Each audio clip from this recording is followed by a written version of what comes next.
Chapter number आपका 10 और इसमें हमारा पार्ट 2 वीडियो होगा।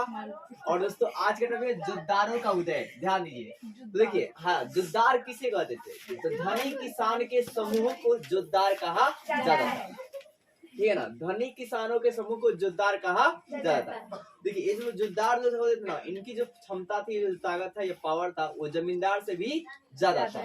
और ये लोग ना मतलब जमींदार को राजस्व नहीं देते थे, ठीक है। और जितना मन करता उतना ही देते थे, मतलब पूर्ण रूप से देते नहीं थे। और ये हटीले और जिद्दी थे। हटीले और क्या थे जी? जिद्दी थे, इस तरह के थे। तो हाई क्या की देखिए, धनी किसानों के समूह को जुद्दार कहा गया। और फ्रांसीसी बुकानन ने उत्तरी बंगाल के बीजापुर जिले में रहते थे। ये जो बता रहे हैं ना, मतलब जो जुद्दार थे वो कहाँ रहते थे? उत्तरी बंगाल के बीजापुर जिले में। और जुद्दार जो है हटीले और जिद्दी थे। और कहाँ रहते थे? तो गांव में रहते थे। और इनकी पावर जो है जमींदार से अधिक होती थी। तो आपने यही देखा कि धनी किसानों के समूह को जुद्दार कहा जाता है। फ्रांसीसी बुकानन ने बताया कि ये जो जुद्दार हैं, यह जो जुद्दार हैं बंगाल के उत्तरी बंगाल के बीजापुर जिले में रहते थे। और जुद्दार हटीले और जिद्दी होते थे और ये गांव में ही रहते थे। इनकी पावर जो है जमींदार से अधिक होती थी। ये जो है मतलब जो राजस्व जमींदार को है ना, भूमि राजस्व को नहीं देते थे। मन कर देते थे, मन करता थे तो नहीं देते थे। कितना बकाया रहता था।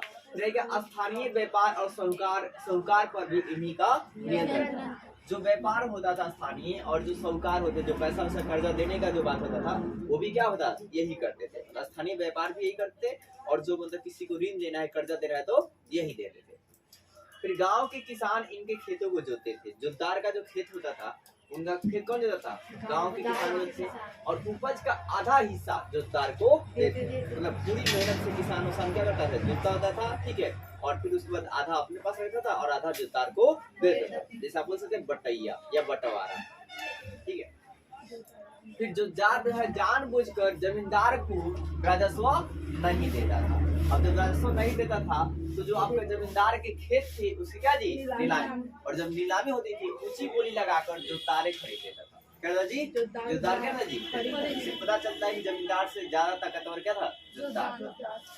अब भाई क्या देखिए, इन्हें हवलदार या गांठीदार या मंडल भी कहते हैं। मतलब जुद्दार को और क्या कहते हैं? हवलदार भी कहते हैं, गांठीदार भी कहते हैं, मंडल भी कहते हैं। अब आगे हमारा टॉपिक है जमींदार की ओर से प्रतिरोध, ठीक है ना। मतलब जमींदार ने विरोध जताया, ठीक है, प्रतिरोध का। तो देखिए बेनामी खरीदारी में 30 लाख रुपए की प्राप्ति हुई। मतलब बेनामी खरीदारी जो है, जुद्दार जो थे ना, वो बेनामी खरीदारी किए थे। ये कब की बात है? 1793 से लेकर 1801 के बीच में बेनामी खरीदारी जो है कितना हुआ था? 3 लाख रुपए की प्राप्ति हुई थी। तो 30 लाख रुपए की। हाँ, और जमींदार 1790 के दशक में मजबूत हुए। जमींदार जो है 1790 में क्या जी? मजबूत हुए। परंतु 1930 में घोर मंदी के कारण, क्या जी? घोर मंदी के कारण ये फिर आपका मतलब है क्या कि मतलब जुद्दार जो है देहात में अपना पाव जो है जमा लिए। मतलब फिर से जो है जमींदार जो है हट जाते हैं और पावर किसकी आ जाती है? जुद्दार की आ जाती है। अब एक है पांचवी रिपोर्ट। अब ये पांचवी रिपोर्ट क्या आता है ये जानिए। ये आपके इम्पोर्टेंट है, आप याद कर लीजिएगा। तो देखो है क्या कि 1813 में ब्रिटिश संसद में, क्या जी? ब्रिटिश संसद में एक रिपोर्ट को पेश की गई जो भारत में ईस्ट इंडिया कंपनी के प्रशासन के बारे में था। जो भारत के ईस्ट इंडिया कंपनी का प्रशासन के बारे में था। और इस रिपोर्ट को ही पांचवी रिपोर्ट कहा गया। हुआ क्या भाई? 1813 में ब्रिटिश संसद में एक रिपोर्ट पेश किया गया। और यह रिपोर्ट जो है भारत के ब्रिटिश संसद, भारत के आपका है क्या ईस्ट इंडिया कंपनी के प्रशासन के बारे में थी। और इसी रिपोर्ट को पांचवी रिपोर्ट कहा गया। अब इस पांचवी रिपोर्ट में पृष्ठों की संख्या कितनी थी? तो 1002। कितनी था जी? 1002 था।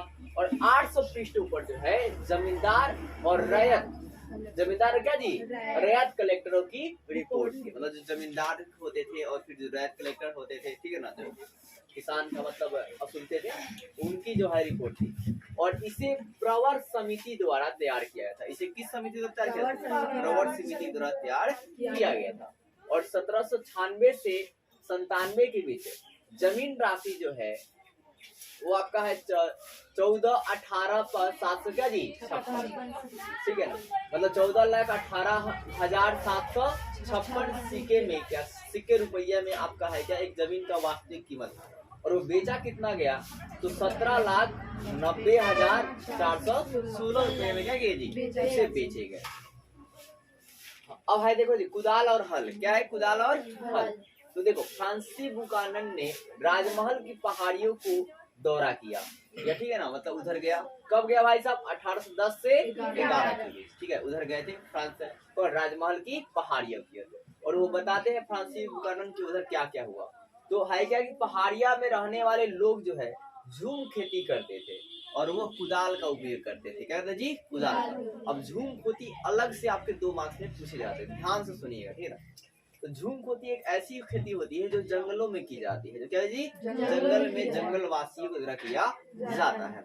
और ये खेती क्या होता है कि एक जंगल पर है क्या मतलब वहाँ के मतलब जो भी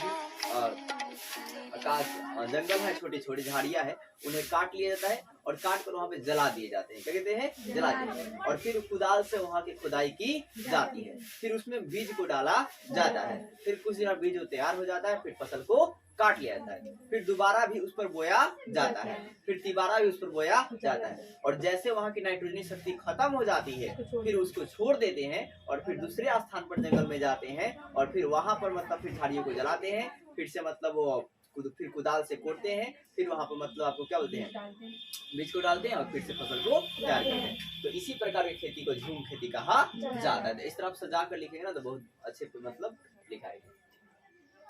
और इसी तरह अपना जो क्या थे जंगलवासी झूम खेती की तरह अपना भरण पोषण जो है करते थे। है क्या, देखो इस जंगल में खाने के लिए लोग महुआ फल का इकट्ठा करते थे, क्या करते थे महुआ फल, ठीक है ना, महुआ मीठा का नाम सुने हैं, उसी तरह का। अब है क्या, देखो इस जंगल में खाने के लिए लोग जो है महुआ फल का इकट्ठा करते थे और वे इमली के पेड़ों के बीच झोपड़ियों में रहते थे। वो कहाँ रहते थे इमली के पेड़ों के बीच झोपड़ियों में रहते थे, ठीक है, आम के छाव में भी रहते थे, ठीक है ना, ऐसे बैठने के लिए। जहाँ चर्चा इमली का है और आम का है। फिर देखो बाहरी लोग के परिवेश का प्रतिरोध करते थे, मतलब जो बाहरी लोग आते थे ना तो उनका ये क्या करते थे विरोध करते थे, रोकते थे, ठीक है। फिर आपका है क्या कि 1770 में ब्रिटिश पहाड़ियों में निर्मूल कर देने की क्रूर नीति अपनाई। जो ब्रिटिश थे ना वो आपका है क्या पहाड़ियों को मतलब वो जंगल था उसे आपका है क्या निर्मूल कर देने मतलब खत्म कर देने के लिए क्या किया क्रूर नीति अपनाया, एकदम मतलब हम क्या काट कूट कर क्या करेंगे जी सही कर देंगे, मतलब पूरा बराबर कर देंगे, उसे फायदा अपनाएंगे। फिर 1780 में भागलपुर के कलेक्टर ऑगस्टस क्यूलैंड ने जो है शांति स्थापित की और आपका है कि पहाड़ियों में जो है क्या कि बोला मुआवजा जो है भत्ता दिया जाएगा, मुआवजा क्या जी वार्षिक भत्ता दी जाएगी इन्होंने कहा, ठीक है, लेकिन मुआवजा भत्ता नहीं दी जाती है, आगे चलकर मतलब जंगल वासियों को बहुत मारा जाता है, पीटा जाता है, ठीक है ना, इन्हें जंगल से खेदा जाता है और जंगल की लकड़ियों को काटा जाता है। उसी में हम लोग कल का जो टॉपिक है वो है संताल विद्रोह, ठीक है, संथाल के बारे में जानेंगे।